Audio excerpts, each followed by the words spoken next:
Now, at 10 minutes after 5, the Bank of England is expected to rise interest rates again this week after figures showed inflation has remained unchanged from April at 8.7%. Economists have been predicting a slight fall. The Chancellor, Jeremy Hunt, says that the figures strengthen the case for the government to stick to its guns on tackling inflation. We won't be pushed off course, because if we're going to help families, if we're going to relieve the pressure on people with mortgages, on businesses, we need to squeeze every last drop of high inflation out of the economy. And if you look at what's happening in other countries, you can see that rises in interest rates do bring down inflation over time. That will happen here. Now, listening to that is Dr. Steve Nolan, a lecturer in economics in the Liverpool Business School at Liverpool John Moores University. Just listening there to the Chancellor, Jeremy Hunt. Dr. Nolan, first of all, thank you for joining us. No problem, Helen. Good to be back. Thank you. Now, just to start, why is inflation remaining stubbornly high? Well, there's a number of reasons. One of the kind of main factors is food prices are still really much higher, as we all know, than they were a year ago. They've fallen somewhat, which suggests that we're maybe past the peak of food inflation, but they're still making up 2 percentage points of that 8.7% rise in prices year on year for this month. We're also seeing an increase in kind of fun, to be honest with you, kind of recreational activity, airplane flights, this kind of thing. This is all kind of adding up as well. And we're seeing that creep up, and that's kind of knocking out any fall we saw in food prices.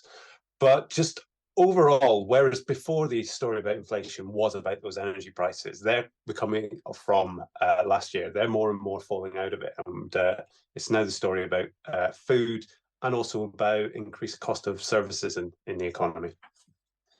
And also with increases, what else are factors, Dr. Nolan, that are driving prices with increase right now, given that energy costs have come down a bit?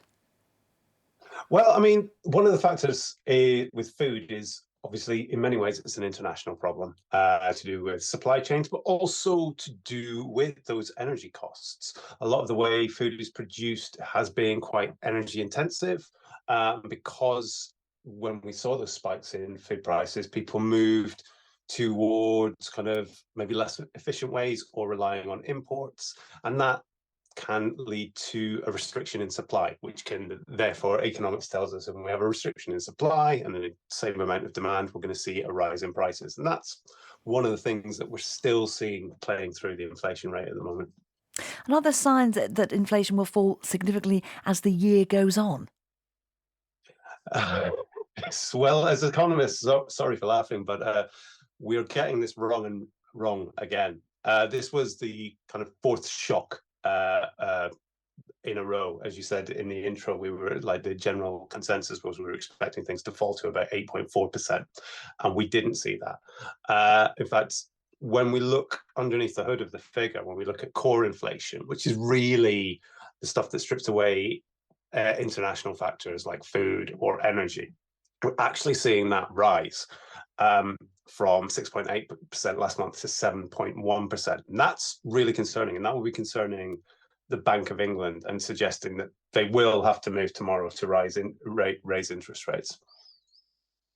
And just go towards the line of questioning, Dr. Nolan, regarding banks. Will banks raise their rates tomorrow, do you think? So it depends in terms of kind of like if the Bank of England rate increases, if you're on a variable rate, it will just automatically increase. In terms of kind of fixed mortgage rates, I would expect the market is going to be upping how they expect long-term interest rates to be, because we're seeing this persistence in inflation, which suggests that we're probably going to see the bank have to increase interest rates further than they want. That has a knock-on effect of increasing what banks will expect interest rates to be in the future, and therefore mortgage rates and fixed mortgage rates will probably be higher in the future. And are we doing better or worse on inflation compared, Dr. Nolan, to other countries, do you think? This one's an easy answer. In terms of the numbers, we are doing bad.